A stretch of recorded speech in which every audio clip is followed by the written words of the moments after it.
గోల పెడుతున్నాయిరా. నా వాళ్ళ మనసులు కుదుట పడ్డాయి. నాకు ప్రశాంతంగా ఉందిరా.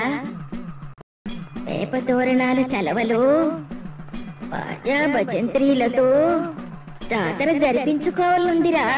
1000 లోకాల తల్లివి నీకు లోటేటమ్మా. నువ్వు తలుచుకుంటే ఆ దేవతలే దిగి వచ్చి నీ జాతర జరిపిస్తారమ్మా. పలికించి